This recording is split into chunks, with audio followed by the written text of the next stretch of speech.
And in late November last year, he came back from a working trip there, and the film they made, the Breathing Space film, is about that visit, and it's going to be shown in Russell Square shortly. So can I welcome Jonathan Chadwick?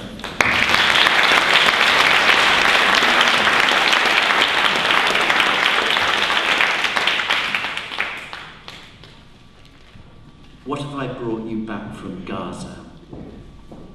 What do I carry with me that I can show you?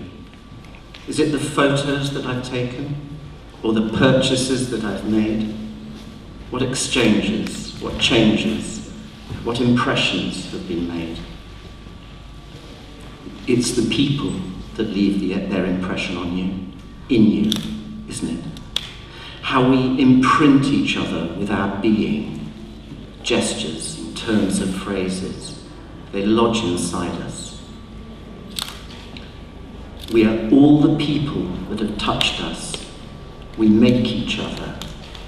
There was Sahar al-Mozain at the rehabilitation centre in Deir el-Balah camp. Can I present her to you? Make a present of her. Make her present to you. Yes, I have 4 children. 17, 16, 13 and 10. My youngest child is 10 years old. Yes, I got married when I was 16, that's why. I didn't have a chance even to participate in anything, so it's good. It's good. Now I'm trying to make the children have what I didn't have. That's what makes me like working here with the children. That's what makes me looking everywhere and trying to make them, you know, have beautiful things, because you don't know what's waiting for you in the future. I'm not an impressionist. Was that right? And again, she was explaining the causes of sickness and disability amongst the children. And because of the war, and the last war in 2007, there were phosphor bombs, and I interrupted her and said 2008-9. It was 2008-9. What? It doesn't matter. Eh? Oh, okay. Because I have, and she said something in Arabic almost to herself and touched her eye like this. My brother, yes, he died in that war on the first day. It was the first day. Yes, on the first day, it was 2000 yes, okay. So, like I said, because we had phosphor bombs, these they have recently discovered that they have a lot of effects on the pregnant women. And she went on. I asked Sahar to write me a description of the impact of the drama work at the centre. It started like this. He was lying there like an angel. His face was shining. Despite the fact he was covered with gasoline, he smelt of roses. There was a deep wound above his left eyebrow, but there was no blood. His body seemed to be clear, no wounds or injuries.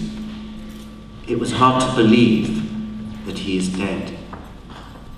There were lots of people around him, my mother, his wife, his young children, my sisters, my cousins and other people I couldn't really recognize at that moment. All of them were crying and shouting. My mother hugged him and shook him. His wife was crying and calling his name. My sisters were touching him and kissing his face. His son Ahmed, who was 4 years old, was crying with terror.